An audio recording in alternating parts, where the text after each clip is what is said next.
여호수아가 죽은 이후에 사사시대를 여는 첫 장면이 우리가 살펴본 것처럼 유다가 전쟁에 나가서 승리한 사건이었습니다. 이스라엘 나라의 지도자가 없고 여호수아가 사망하고 정말로 각 지파대로 흔들리는 이런 상황 속에 유다가 첫째 승리를 거두게 되는데요.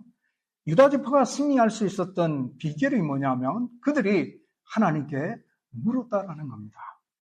여호수아 아래에서 가나안 땅을 정복해 들어가면서 그들이 배우기를 여호수아가 하나님의 말씀에 순종해서 가나안 땅을 점령해 들어가는 것을 보았기 때문에 이 유다 지파가 하나님께 여쭈음으로 말미암아 하나님의 뜻을 받들어 순종함으로 말미암아 1만 명을 죽이는 그래서 대승리를 유다 지파가 거두게 되죠. 이것이 사사시대의 첫 장면입니다.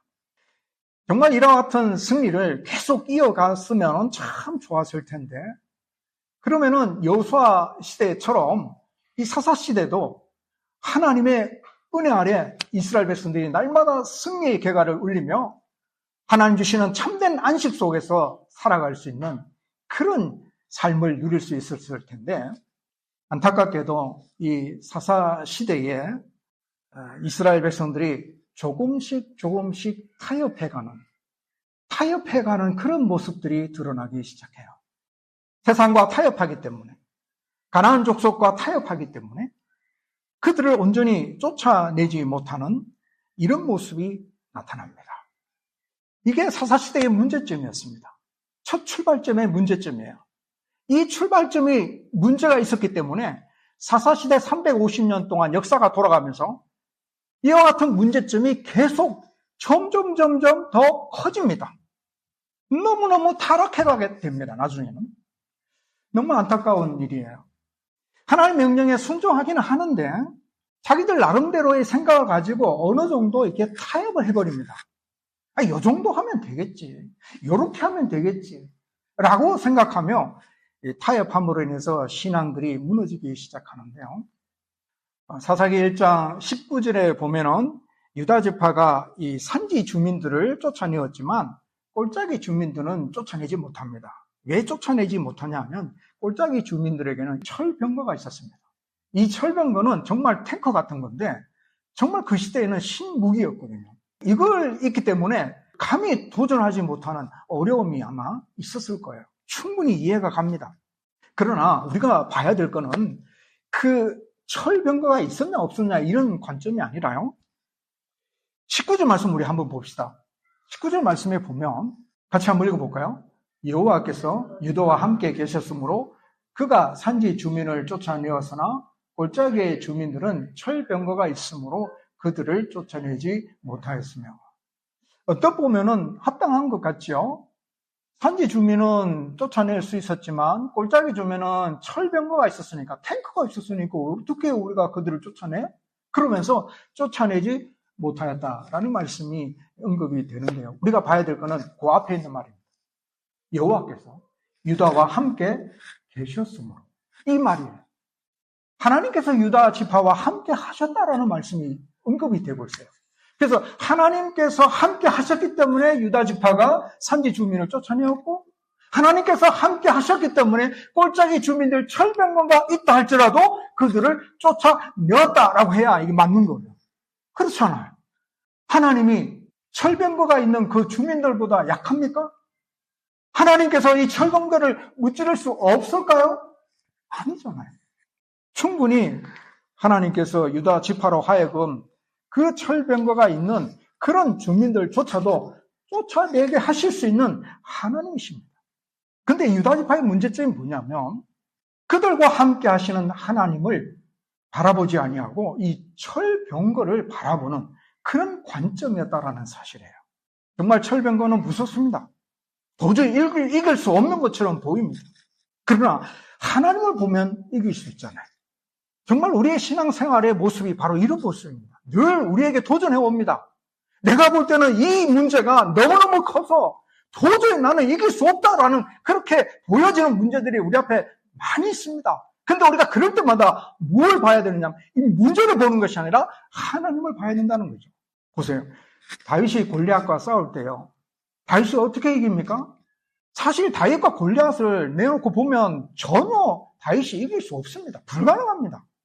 근데 다윗이 어떻게 이 문제를 도전하는지 보십시오. 사무엘상 17장 45절에 보면 나는 만군의 여호와의 이름 곧 내가 모욕하는 이스라엘 군대의 하나님의 이름으로 내게 나아간다. 하나님을 의지하는, 하나님을 믿는 그 믿음을 가지고 내가 나아간다라고 이야기하고 있는 모습을 볼 수 있습니다. 그러니까 다윗은 그 골리앗과의 싸움에서 하나님을 믿고 나간 겁니다. 물맷돌을 믿고 나간 게 아니에요. 그리고 골리앗이 어마어마하게 큰, 그런 덩치 큰 사람인데 그 사람을 바라보았다면 어떻게 다윗이 나갈 수 있겠습니까? 싸울 수 없습니다. 온 이스라엘 백성들이 다 그렇게 보았어요. 그런데 다윗만은 그런 상황 속에서 하나님을 본 겁니다. 하나님을 믿었습니다. 그러니까 다윗이 나간 거죠. 다윗이 물맷돌로 던졌을 때 그 물맷돌이 골리앗 이마에 맞을 수 있는 확률이 얼마나 되겠습니까? 불가능하잖아요. 우리가 생각할 때는요. 근데 그렇게 됐다는 사실이에요. 거기에는 하나님이 역사하신 거죠. 유다 지파도 거기에 철병거가 있지만 우리와 함께 하시는 하나님, 그 하나님을 믿고 도전했다면 승리가 그들에게 있었을 겁니다. 왜냐하면 여호수아가 그렇게 했거든요. 여호수아서를 보게 되면 여호수아가 가나안 땅을 점령해 들어갈 때 실패한 적이 없어요. 물론 아이성 전투에서 실패했다고 했죠. 그러나 그것은 아간의 범죄로 말미암아 하나님의 심판이었지. 여호수아는 철저하게 하나님 말씀을 믿고 모든 전쟁에 임하였기 때문에 다섯 나라와 연합군과의 싸움에서도 여호수아는 이겼습니다. 태양이 멈추고 달이 멈추는 그런 놀라운 기적의 역사 가운데 여호수아가 가나안 땅 점령해 들 때 모든 승리를 이끌어냈습니다. 그 비결이 뭡니까? 하나님을 온전히 믿었다는 거죠. 요셉 가문이 베델을 점령해 들어갈 때, 이 사사시대에 요셉 가문이 베델을 점령해 들어갈 때의 모습을 보면 조금 특이한 게 있어요. 요셉 가문은 에브라임 지파와 므낫세 지파를 말합니다. 요셉 가문이 베델을 점령할 때 정탐꾼을 보냈어요. 그 정탐꾼이 성읍에서 나오는 한 사람을 붙잡고 그에게 너가 성읍 입구를 알려주면 우리가 너에게 선대하겠다라고 약속을 합니다. 이 성읍 입구라는 의미는 뭐냐면 베델 성을 들락거리는 많은 사람들이 오고 가는 성문을 말하는 것이 아니고 이 베델 성에 몰래 들어갈 수 있는 출입구, 비밀 통로 같은 그런 이야기입니다. 그걸 너가 알려주면 우리가 선대할게. 선대라는 말은 자비나 은혜라는 의미인데요. 은혜를 베푸겠다라는 약속을 합니다. 그러자 그 사람이 성읍 입구를 알려줘요. 비밀 통로를 알려주게 되어서 요셉 가문이 그 비밀 통로를 통해서 베델을 칩니다. 그래서 베델 성을 점령하게 돼요. 그래서 이 요셉 가문은 이 성읍 입구를 알려준 사람을 살려줄 수밖에 없죠. 살려주고 그의 가족들도 살려줬어요. 그러니까 이 사람이 어디로 갔냐면 헷 사람의 땅으로 갑니다. 그리고 그 성으로 가서 거기서 성읍을 건축하고 이 사람이 성읍을 건축하고 난 다음에 그 땅의 이름을 루스라고 짓습니다. 원래 베델이 루스거든요. 베델의 옛날 이름이 루스인데 이 사람이 성읍을 알려준 사람이 헷 사람의 땅으로 가서 거기서 살면서 성읍을 건축하고 그 성을 루스라고 다시 이름을 짓는 겁니다. 다시 루스를 만든 거예요. 자, 이게 뭐가 문제 있는가 싶지요? 문제가 있어요. 봅시다. 여리고성을 점령할 때 정탐꾼을 숨겨 주었던 라합이 있죠.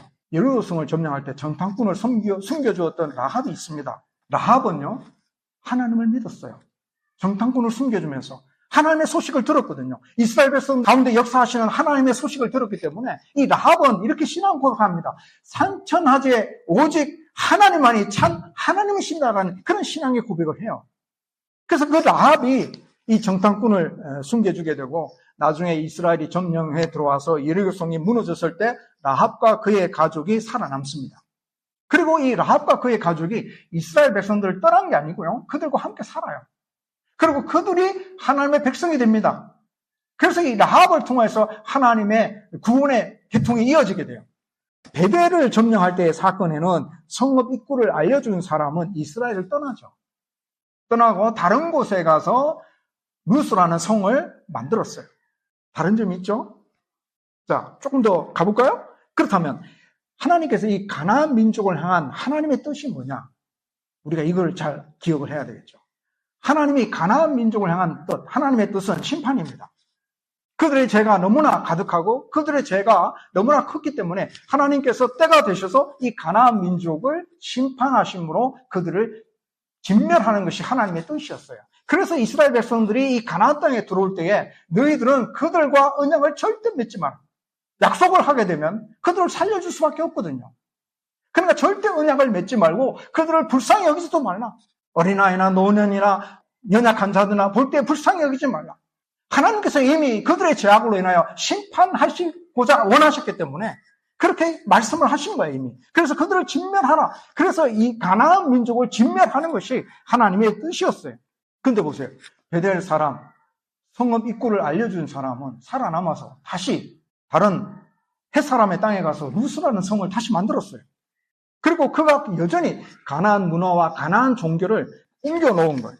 그래서 이 베델의 이 승리는 사실은 완전한 승리다라고 말을 할 수가 없어요. 베델 사람과 언약을 맺음으로 인해서 타협이 이루어진 모습을 발견하기 때문에 하나님의 뜻을 온전히 드러낸 승리가 아니라 뭔가 부족한 그런 승리의 모습이다라고 말을 할 수 있어요. 나머지 지파들도 다 똑같습니다. 여기 27절에 보면은 므낫세 지파도 보면 주민들을 쫓아내지 못했죠. 그러자 가나안 족속이 결심하고 그 땅에 거주하게 되죠. 그 다음에 세월이 얼마나 흘렀는지는 모릅니다. 근데 많은 세월이 흘렀어요. 그리고 이스라엘이 강성한 후에 이스라엘이 힘이 생겼어요. 그 후에는 가나안 족속에게 뭘 시켰어요? 노역을 시켰어요. 어떤 타협이 일어났습니까? 이익을 위해서 하나님의 뜻을 포기한 거죠. 이 가나안 족속을 다 쫓아내기보다는 그들을 우리가 데리고 있으면서 일을 시키면 경제적인 이득이 있다는 거죠. 우리가 편히 잘 살 수 있을 것이라고 생각을 한 거야. 그래서 하나님의 명령을 불순종하는 그런 모습을 볼 수 있습니다. 쫓아낼 수 있는 힘이 생겼어요. 그럼에도 불구하고 노역을 시키면 좋은 거니까 그들을 쫓아내지 않은 거죠. 그리고 29절에도 에브라임 지파도 가나안 족속을 쫓아내지 못했죠. 그리고 스불론 지파도 쫓아내지 못했죠. 그 다음 31절에 아셀 지파도 여기 보면 쫓아내지 못했죠. 납달리 지파도 주민을 쫓아내지 못했죠. 단 자손은 오히려 거꾸로 됐어요. 아모리 족속이 힘이 세가지고 단 자손은 오히려 꼴짜기로 몰아넣었어요. 쫓아내지 못한 그런 모습들이 계속해서 나타나는 것을 볼 수 있습니다. 그게 일장의 모습이에요. 하나님께서 이스라엘 백성들과 함께 하십니다. 하나님은 이미 이스라엘 백성들에게 승리를 약속해 주셨어요. 가나안 땅을 너희에게 주겠다고, 온전히 주겠다고, 참된 안식을 너희들에게 주겠다고 하나님께서 약속을 해 주셨어요. 사실은 가나안 땅에 하나님보다 더 강한 자는 없습니다. 근데 이 사사시대의 문제점은 온전히 하나님을 신뢰하기보다는 조금씩 타협해 갔다라는 사실이에요. 어떤 거는 노역시키기 위해서 쫓아내지 아니하고 또 철병거가 있으니까 할 수 없다라고 포기하는 그런 모습도 나타나고, 그래서 이 이스라엘 지파들이 가나안 땅에 있는 그 가나안 민족을 온전히 쫓아내지 못한 것은 그들이 선택한 겁니다. 하나님의 은혜가 없어서 그들이 가나안 민족을 쫓아내지 못한 게 아니고요. 그들이 선택한 거예요, 어떻게 보면. 우리는 이런 선택하지 않기를 소망합니다. 우리가 신앙생활을 하다 보면 참 타협할 데가 없지 않아 있을 수 있죠. 근데 우리는 더 하나님의 말씀을 붙잡고 순종해 나가게 되기를 소망합니다.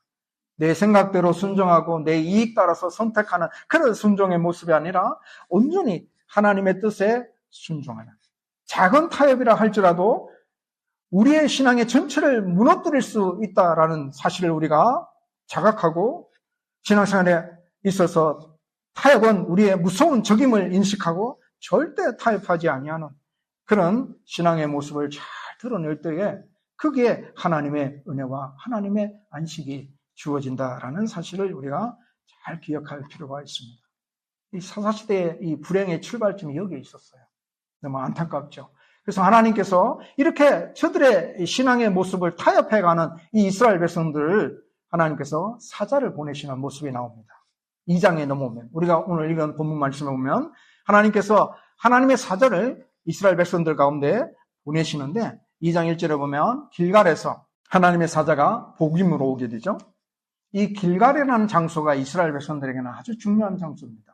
우리가 여호수아서를 통해서 보았을 때 요단강을 건너가서 이스라엘 백성들이 제일 처음 캠프 친 데가 이 길갈입니다.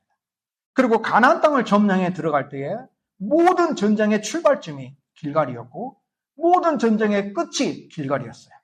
길갈이 베이스 캠프였고 길갈에서 그들이 새로 무장하고 새로 휴식을 취하고 그래서 다시 도전하고 다시 돌아와서 휴식을 취하고 그래서 가나안 땅을 온전히 점령해 들어가는 완전한 베이스 캠프가 길갈인데요. 이 길갈은 참 중요한 의미가 있어요. 왜냐하면 이 가나안 땅을 점령해 들어가는 세대들은요, 출애굽기 2세들입니다. 출애굽 1세대가 아니에요. 출애굽 1세대는 홍해를 건너는 사건을 경험했죠. 그리고 광양길을 걸어가면서 하나님이 주시는 놀라운 불기둥과 구름기둥과 만나와 메추라기와 이런 것들을 그들이 경험하게 되었죠. 직접 그들이 체험하게 되죠. 그러나 이 요단강을 건넜던 세대는 출애굽한 세대가 아니에요. 이 광야에서 물론 태어났던 세대들이죠. 그래서 광야 속에서 그들이 만나와 메추라기를 먹으면서 자라왔겠죠. 그러나 그들의 그런 기적의 일상들이 이것은 하나님 주신 기적이야 라는 것들이 그들의 피부로 와닿는 부분들이 많이 약했을 겁니다. 그래서 이들이 처음 경험한 하나님의 그 능력, 어마어마한 하나님의 능력을 경험한 사건이 뭐냐면 요단강 건너가는 사건이었어요. 그들이 요단강을 마른 땅같이 건넜잖아요. 출애굽 1세대가 홍해를 마른 땅같이 건넌 것처럼 이 출애굽 2세대가 요단강을 마른 땅같이 건넜거든요. 그래서 하나님께서 이 요단강 중앙에 있는 돌 12개를 취해서 이 길갈에 세우게 하십니다. 그래서 이 길갈에 세운 이 12개의 돌은 무엇을 의미하냐면 요단강 물이 여호와의 언약궤 앞에서 끊어졌다라는 것을 기억하게 만들고 이스라엘이 마른 땅같이 이 요단강을 밟고 건넜다라는 것을 기억하게 만드는 거예요. 그래서 모든 백성이 여호와의 손이 얼마나 강한 것임을 알게 하고 여호와를 항상 경외하기 위해서 이 12개의 돌을 세운 겁니다. 그 장소가 바로 길갈이에요. 그래서 하나님의 사자가 이 길갈에서 이 복임으로 왔다라는 의미는 뭐냐면 너희들이 하나님의 능력을 기억하고 있느냐라는 의미예요. 너희가 길갈을 기억하고 있느냐? 너희가 하나님의 능력을 기억하고 있는가라는 것을 의미하고 있습니다. 너희들이 하나님의 능력을 기억하고 있다면 너희들이 이렇게 타협하는 행동을 할 수 있느냐라는 거예요. 그런 의미를 담고 있어요. 하나님의 사자가 길갈에서부터 와서 무슨 말씀을 하시냐면 2장 1절에 보면 언약에 대해서 말씀하십니다. 하나님의 이스라엘 백성들에게 이렇게 이야기하셔요. 내가 너희와 함께한 언약을 영원히 어기지 아니했다. 나는 너희와 약속한 그 약속을 깨트린 적이 없어. 약속한 그 언약의 약속을 내가 계속 이때까지 이행해 왔어. 약속해 주었던 가나안 땅을 너희에게 주었지 않습니까? 하나님은 이 언약을 어긴 적이 없어요. 지금 이스라엘 백성들은 가나안 땅에 와 있어요. 그러면 이스라엘 백성들은 하나님과 맺은 언약을 지키고 있느냐? 2절에 나오죠. 너희는 이 땅의 주민과 언약을 맺지 말며 그들의 제단을 헐라 했는데 가나안 주민과 언약을 맺지 말라 했는데 아까 보았죠? 요셉의 자손이 베델의 그 사람과 언약을 맺었죠. 그들이 세운 단을 그러니까 가나안 주민들이 세운 단을 헐라 했는데 이스라엘 자손들은 하나님과 맺은 언약을 깨뜨렸어요. 자신의 이익을 쫓아서 이 가나안 사람들을 잡아서 노역시키면 더 경제적인 이득을 보니까 하나님의 명령을 순종하지 않았어요. 또 철병거가 있는 그런 지역은 우리가 어떻게 이길 수 있어 하고 포기해버렸어요. 요셉 가문은 베델 사람과 언약을 맺어서 하나님을 온전히 신뢰하지 못하는 그런 신앙의 모습을 드러낸 그런 것을 보게 됩니다. 하나님은 이런 이스라엘 백성들에게 이렇게 징계의 말씀을 하시죠. 3절에 보면 첫째는 하나님이 더 이상 가나안 민족을 쫓아내지 않겠다. 둘째는 가나안 사람들이 너희에게 가시가 되고 그들의 신이 너희에게 올무가 되겠다. 자, 여기서 무엇을 봐야 되냐면 우리들의 생각과 하나님의 생각이에요. 자, 우리들의 생각과 하나님의 생각이 여기서 부딪혔습니다. 우리들의 생각, 이스라엘 백성들의 생각하기에는 가나안 사람들을 잡아서 노역을 시키면 좋잖아요. 이득이잖아요. 쉽게 살 수 있잖아요. 철병거가 있는 그 지역은 도전하지 않으면 손해보지 않을 거 아니에요. 희생이 없을 거 아니에요. 그래서 그들의 생각은 이렇게 타협을 한 겁니다. 그러나 하나님의 생각은 뭡니까? 너희들이 가나안 민족을 쫓아내지 않았지? 그들이 너희들에게 가시가 될 거야. 하나님은 이스라엘 백성들에게 가나안 땅에서 온전한 안식을 주시기를 원하셨어요. 그들이 편히 살 수 있는, 참된 안식을 누리며 살아갈 수 있는 그런 가나안 땅을 주시기를 원하셨는데, 그들이 하나님의 말씀에 순종하지 않음으로 인해서 가나안 민족을 쫓아내지 않고 타협을 했거든요. 그러니까 가나안 민족이 그들에게 함께 살아가게 돼요. 그래서 하나님의 생각은 뭡니까? 가나안 이 민족이 너희들에게 가시가 될 것이다. 너희들은 이익이라고 생각했지? 그러나 하나님의 뜻은 이들이 너희들에게 가시가 될 것이다. 참 안타까운 일이죠. 사사시대 350년의 역사를 보게 되면 이스라엘 백성들이 가나안 민족과 함께 살면서 110년 동안 괴롭힘을 당합니다. 우리가 3장에 넘어가게 되면 메소포타미아 왕 구사 리사다임으로부터 이스라엘이 8년 동안 괴로움을 당합니다. 그 다음에 모압 왕 에글론으로부터 18년간 이들이 억압을 당해요. 그 다음 가나안 왕 야빈으로부터 20년 동안 그들이 고통 가운데 거합니다. 이렇게 흘러가면서 대략 한 110년 정도, 350년 기간 중에 110년 동안 이스라엘이 고통 가운데 거하게 돼요. 왜요? 사사시대의 첫 출발에 그들이 신앙에 타협함으로 인해서, 하나님의 뜻을 온전히 순종하지 않음으로 인해서 이렇게 그들의 이 남아있는 가나안 족속이 그들의 가시가 되어서 괴롭힘을 당하게 됩니다. 또 하나님은 그들의 신이 너희에게 올무가 되리라 말씀을 하고 계시는데, 올무라는 것은 사냥꾼이 짐승을 잡기 위해서 놓아놓은 덫을 말하죠. 덫에 걸린 짐승은 빠져나가려고 막 힘쓰면 오히려 더 덫이 쪼여들게 되죠. 이 가나안 사람들이 믿는 신이 있습니다. 바알과 아세라 신이죠. 사실은 이 신들은 부요의 신입니다. 가나안 사람들이 농사를 더 잘 짓겠죠. 이스라엘 사람들은 농경사회가 아니었으니까. 그리고 40년 동안 광야 생활, 떠돌이 생활 하다가 이제 겨우 가나안 땅에 들어왔으니까 뭐 농사 지으면 늘 실패하고 그렇겠죠. 이 가나안 사람들이 더 잘 짓는 거죠. 이 가나안 사람들이 숭배하는 그 바알과 아세라 신이 그들에게 우리의 부를 준다라고 생각하는 그런 신앙을 보고 이 이스라엘 백성들 또한 그들에게 빠져들게 됩니다. 그래서 그런 섬김의 모습들이 우상으로 말미암아 그들이 삶의 올무가 되는 모습이 나타나게 됩니다. 우리가 좋다고 선택한 타협이 어쩌면 우리를 찌르는 가시가 될 거예요. 하나님의 명령을 제쳐두고 내 생각하기에 유익하다고 생각했던 그런 선택들이 결국에는 나를 찌르는 가시가 될 가능성이 많습니다. 우리가 타협하고 합리화했던 죄들이 결국 우리의 올무가 되어서 우리를 죄악의 수렁으로 떨어지게 만드는 그런 일들이 발생하게 될 거예요. 그러므로 우리가 이 말씀을 통해서 깨달아야 될 바는 타협하는 신앙의 모습에서 벗어나야 된다라는 사실입니다. 하나님의 사자가 이스라엘 백성들에게 이렇게 징계의 말씀을 하셨을 때에 이스라엘 백성들이 통곡하고 울었습니다. 너무너무 슬펐어요. 4절에 보니까 백성이 소리 높여 울었습니다. 그래서 그곳 이름을 복임이라 한 거예요. 복임이라는 뜻이 우는 자들이라는 뜻입니다. 이 동네가 하도 많은 사람들이 울었기 때문에, 통곡했기 때문에 얼마나 울었는지 그 이름을 그냥 복임이라고 한 거예요. 그것이 너무나 그들의 머리에 박혔기 때문에. 근데 문제는 그렇게 하나님의 징계의 말씀을 들었을 때 이스라엘 백성들이 통곡하고 많이 울었어요. 이 통곡이 진정한 회개가 되지 못했다는 것이 문제입니다. 이스라엘 백성들은 통곡하고 5절에 보면 여호와께 제사까지 드립니다. 예배까지 해요. 울고 제사도 드리고 이런 그 모습만 보게 되면 완벽한 회개의 모습처럼 보입니다. 영적 부흥이 일어난 것처럼 보입니다. 그런데 이들이 이렇게 통곡하고 제사하는 행위는 하였지만 그것으로 끝나버렸어요. 울긴 울었어요. 그리고 하나님 앞에 예배하기는 했어요. 근데 문 열고 나가서는 또다시 옛날 모습으로 사는 거예요.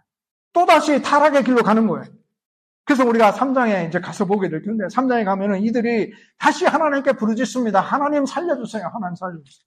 그들이 범죄로 인해서 하나님의 심판을 받아 정말 이 노예의 삶을 살아가는 그런 어려운 현실 가운데 부딪히게 되니까 그들이 하나님 앞에 부르짖기 시작합니다. 그래서 하나님께서 또 긍휼을 여기셔서 그들을 건져주십니다. 그러면 또다시 이들이 범죄하게 돼요. 자, 이런 악순환의 사이클이 사사시대에 돌아갑니다. 그래서 진정한 회개가 뭔가라는 질문을 할 수밖에 없어요. 정말 우리가 하나님 앞에 회개했다. 하나님 앞에 회개했다라는 그 회개의 모습이 뭔가. 정말 회개라는 것은 하나님 말씀 따라 살아가는 삶의 모습이 드러나는 것이겠죠. 타협하는 신앙에서 돌아서는 것이겠죠. 그래서 우리는 이스라엘 백성들이 실패한 이런 신앙의 모습을 살지 않기를 간절히 소망합니다. 말씀을 맺습니다. 정말 타협하는 신앙은 위험합니다. 그 위험한 모습이 즉각 눈으로 보여지지는 않지만 그 타협하는 신앙 속에 위험이 도사리고 있다는 사실을 우리는 기억해야 돼요. 이스라엘 백성들의 이익을 쫓아서 손해보지 않기 위해서 또 쉽게 승리하기 위해서 하나님의 명령을 어기고 이렇게 언약을 맺는 그런 타협을 함으로 인해서 그것은 이익이 아니다라는 것을 보여주고 있어요. 그것은 오히려 너희들에게 가시가 된다라는 것을 하나님께서 우리에게 알려주시는 겁니다.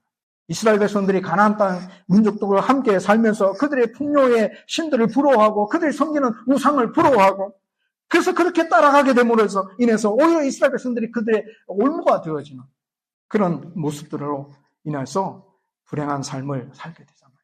우리의 신앙을 무너뜨리는 것은 작은 타협입니다. 그래서 우리가 예배를 소홀히 여기는 거 아무렇지도 않죠, 사실.